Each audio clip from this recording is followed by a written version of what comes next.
This is The Stuff Report, a weekly look at hoarding in the headlines. Here's what's happening. We've talked before about how the pandemic changed the shape of hoarding, but a story out of Rockford, Illinois this week gives us a concrete number. A junk removal company there says they went from a couple of hoarding cleanouts a month before COVID to 5 or 6 a week after. That is not a small increase. And the demographic is telling. Most of those cases are people over 60 living alone. The owner of the company put it plainly. A lot of the time, these are people without close friends or family nearby. Isolation is the fuel. The clutter is the smoke. The article also introduces a term we had not heard before: doom shopping. It is the online shopping version of doom scrolling. You browse and buy to cope with stress, anxiety, uncertainty. You are not shopping because you need anything.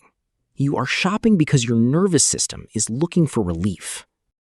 And here is where it gets specific to hoarding. Doom shopping is not itself a disorder. It is a coping mechanism. But when the packages arrive and you do not evaluate whether you actually want the thing and you just add it to the pile, the coping mechanism feeds the condition. The relief comes from the buying, not from the having. So the things accumulate without ever being needed. The article quotes a shopping expert who described it as reaching a point where you do not even ask yourself, would I still want this after I receive it? You just keep it because it arrived. That is a useful distinction for listeners. If you recognize the buying pattern, but the stuff does not feel emotionally fused to you, you can let it go when space runs out. You are probably in doom shopping territory, not hoarding disorder. But if the arrival of the package creates a brief high and the pile keeps growing without you being able to sort or release, that is worth paying attention to. The piece ends with practical advice that lines up with what we hear from experts everywhere.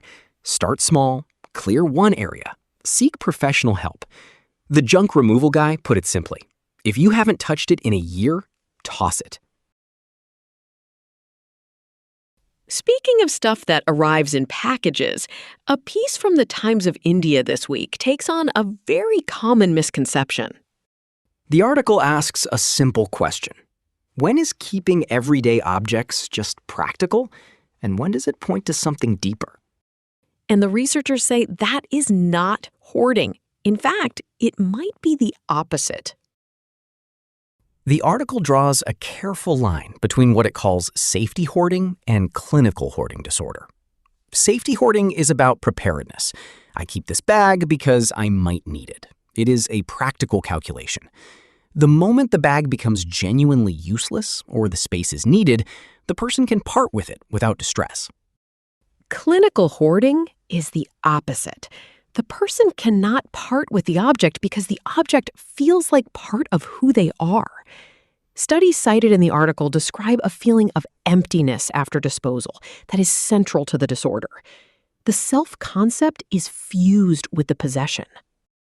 So the popular assumption that people who keep lots of bags are too attached to things is actually backwards. The research suggests they are less attached. The box is just a box. They can cheerfully recycle it when the time comes. The article ends with a useful reminder. Keeping something for a practical reason is not the same as being unable to let it go.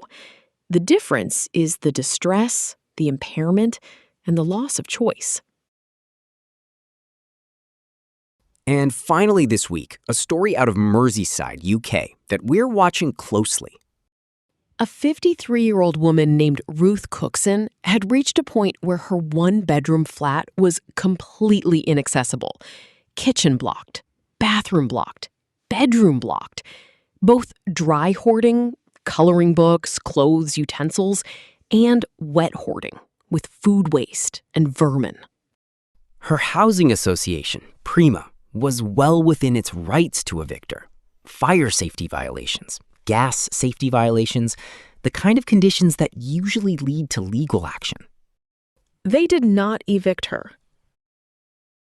Instead, they deployed something called the Bringing Hoarders Together program, a peer support group established in Birkenhead in 2023. Housing officers trained in hoarding psychology worked with Cookson slowly, preserving her agency at every step. Not a grand cleanup, small, person-led decisions over time. And it worked. She is no longer hiding behind a barricaded door. She's now a founding advocate of the group.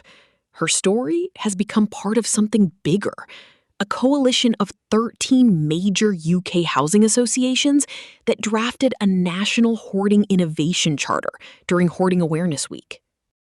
The charter includes standardized psychological assessment for housing staff, contractor education to work safely without triggering distress, eviction moratoriums that prioritize mental health intervention, and cross-agency collaboration between housing, fire departments, and mental health trusts.